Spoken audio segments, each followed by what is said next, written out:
ಎಲ್ರಿಗೂ ನಮಸ್ಕಾರ. ನೀವು ನೋಡ್ತಾ ಇದ್ದೀರಾ Lakkesh Yash YouTube channel. TikTok application ban ಆಗಿ ತುಂಬ ದಿನಗಳಾಯಿತು. ಸೊ ಇನ್ನೂ ಕೂಡ ಬಂದಿಲ್ಲ. ಐ ಥಿಂಕ್ ಹೇಳಬೇಕು ಅಂತಂದರೆ ಈ ಒಂದು ಅಪ್ಲಿಕೇಶನ್ ಇವಾಗ ಸದ್ಯಕ್ಕೆ ಟೆಂಪ್ರರಿ ಬ್ಯಾನ್ ಆಗಿದೆ. ಸೊ ಇನ್ನೂ ಪರ್ಮನೆಂಟಾಗಿ ಬ್ಯಾನ್ ಆಗಿಲ್ಲ. ಪರ್ಮನೆಂಟಾಗಿ ಬ್ಯಾನ್ ಆದಾಗ ವಿಷಯ ಹೊರಗಡೆ ಬರುತ್ತೆ. ಸೊ ಏನಕ್ಕೆ ಬ್ಯಾನ್ ಮಾಡೋರು ಅಂತ ನಿಮ್ಗೆ ಗೊತ್ತಿರೋದು, ಈ ಒಂದು ಅಪ್ಲಿಕೇಶನ್ ಚೈನಾ ಅಪ್ಲಿಕೇಶನ್ ನಮ್ಮ ಒಂದು ಡೇಟಾ ಲೀಕ್ ಮಾಡ್ತಿದ್ದಾರೆ ಅನ್ನೋ ಒಂದು ಉದ್ದೇಶಕ್ಕೋಸ್ಕರ ಈ ಒಂದು ಅಪ್ಲಿಕೇಶನ್ನ ಬ್ಯಾನ್ ಮಾಡಿದ್ರು. ಸೊ ಇದ್ರ ಜೊತೆಗೆ ಇಂಡಿಯನ್ ಗೌರ್ಮೆಂಟ್ ಅವರು 79 ಕ್ವಶನ್ಸ್ಗಳನ್ನು ಕೂಡ ಕೇಳಿದ್ದಾರೆ. ಸೊ ಆ ಒಂದು ಕ್ವಶನ್ಸ್ಗಳಿಗೆ ಈಗ ಆಲ್ರೆಡಿ ಉತ್ತರನ ಎಲ್ಲ ಒಂದು ಅಪ್ಲಿಕೇಶನ್ಗಳು ಉತ್ತರನ ಪಾಸ್ ಮಾಡಿದ್ದಾವೆ, ಅಂತಂದರೆ ಉತ್ತರನ ಕೊಟ್ಟಿದ್ದಾರೆ. ಸೊ ಅದರಲ್ಲಿ ಮೇಯ್ನಾಗಿ ಡೇಟಾ ಕದೀತಾ ಇದೆ ಅಂತ ಟಿಕ್ಟಾಕ್ ಬಗ್ಗೆ ಬಂದಿತ್ತು. ಸೊ ಡೇಟಾನ ಅವರು ಕದೀತಾ ಇಲ್ಲ ಅಂತಲೂ ಕೂಡ ಉತ್ತರನ ಕೊಟ್ಟಿದ್ದಾರೆ. ಅಂತಂದರೆ ಅವರ ಒಂದು ಡೇಟಾಗಳು ಸಿಂಗಾಪುರ್ ಮತ್ತು US ಅಲ್ಲಿ ಸೇವ್ ಆಗ್ತದೆ ಅಂತ ಅವರೇ ಹೇಳಿದ್ದಾರೆ ಟಿಕ್ಟಾಕ್ ಅವರು.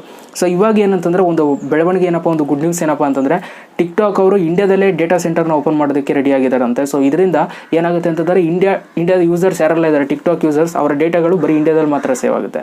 ಓಕೆ, ಸೊ ಅದ್ರ ಜೊತೆಗೆ ಒಂದು ಭರವಸೆ ಕೊಟ್ಟಿದ್ದಾರೆ, ನಾವು ಯಾವುದೇ ಕಾರಣಕ್ಕೂ ಬೇರೆ ಒಂದು ಗೌರ್ಮೆಂಟ್ ಅವ್ರ ಜೊತೆ ನಾವು ಡೇಟಾಸ್ಗಳನ್ನ ಶೇರ್ ಮಾಡಿಲ್ಲ ಅಂತ. ಸೊ ಇದು ಸದ್ಯಕ್ಕೆ ಬಂದಿರುವಂಥ ಒಂದು ಹೊಸ ಅಪ್ಡೇಟ್. ಇಂಡಿಯಾದಲ್ಲೇ ಡೇಟಾ ಸೆಂಟರ್ನ ಓಪನ್ ಮಾಡೋದಕ್ಕೆ ಟಿಕ್ಟಾಕ್ ಅವರು ರೆಡಿಯಾಗಿದ್ದಾರೆ. ಓಕೆ, ಸೊ ಆದಷ್ಟು ಬೇಗ ಇಂಡಿಯಾದಲ್ಲಿ ಏನಾದರೂ ಡೇಟಾ ಸೆಂಟರ್ ಓಪನ್ ಆಗಿಬಿಟ್ರೆ ಸೊ ಆರಾಮಾಗಿ ಟಿಕ್ಟಾಕ್ ವಾಪಸ್ ಬರುತ್ತೆ ಅಂತಲೇ ಹೇಳ್ಬೋದು. ಸೊ ಇದು ಸದ್ಯಕ್ಕೆ ಬಂದಿರುವಂಥ ಒಂದು ಬಿಗ್ ಅಪ್ಡೇಟ್. ಓಕೆ, ಸೊ ಈ ಒಂದು ಅಪ್ಡೇಟ್ಸ್ಗಳ ಬಗ್ಗೆ ನೀವು ನೀಟಾಗಿ ಎಲ್ಲ ನೀವು ಅಫಿಷಿಯಲಾಗಿ ನೀವು ತಿಳ್ಕೊಬೇಕು ಅಂತಂದರೆ ಇಂಗ್ಲೀಷ್ ನ್ಯೂಸ್ ಚಾನಲ್ಸ್ಗಳನ್ನ ನೋಡಿ, ಇಂಗ್ಲೀಷ್ ಈ ದೊಡ್ಡ ದೊಡ್ಡ ಅಫಿಷಿಯಲ್ ವೆಬ್ಸೈಟ್ಗಳಿರುತ್ತಲ್ಲ ಅದನ್ನು ನೋಡಿ ಖಂಡಿತವಾಗ್ಲೂ ನಿಮಗೆ ಡೇ ಬೈ ಡೇ ಏನು ನಡೀತಿದೆ ಪ್ರೋಸೆಸ್ ಅಂತ ಪ್ರತಿಯೊಂದನ್ನು ಕೂಡ ನಿಮಗೆ ಗೊತ್ತಾಗುತ್ತೆ. ಅಫ್ಕೋರ್ಸ್ ನೀವು ನೋಡಿಲ್ಲ ಅಂತಂದರೆ ನಾನು ಇಲ್ಲಿ ತಿಳಿಸ್ಕೊಡ್ತೀನಿ, ತಲೆ ಕೆಡಿಸ್ಕೊಬಿಡಿ. ಓಕೆ, ವಿಡಿಯೋ ಸರಿ ಒಂದು ಲೈಕ್ ಮಾಡಿ, ಜೊತೆಗೆ ಅನ್ಸುತ್ತೆ ಕಮೆಂಟ್ ಮಾಡಿ, ಸಬ್ಸ್ಕ್ರೈಬ್ ಆಗಿಲ್ಲ ಅಂತಾರೆ ಸಬ್ಸ್ಕ್ರೈಬ್ ಆಗಿ. ಓಕೆ, ಈ ಒಂದು ವಿಡಿಯೋನ ಶೇರ್ನು ಕೂಡ ಮಾಡಿ. ಮತ್ತೆ ಸಿಗ್ತೀನಿ. ಎಲ್ರಿಗೂ ಬಾಯ್, ಜೈ ಹಿಂದ್, ಒಂದೇ ಮಾತ್ರ. ಆಮೇಲೆ ನೀವು ನನ್ನ ಡಿಸ್ಕ್ರಿಪ್ಷನಲ್ಲಿ ಇನ್ಸ್ಟಾಗ್ರಾಮ್ ಲಿಂಕ್ ಇದೆ, ಫಾಲೋ ಕೂಡ ಮಾಡ್ಬೋದು.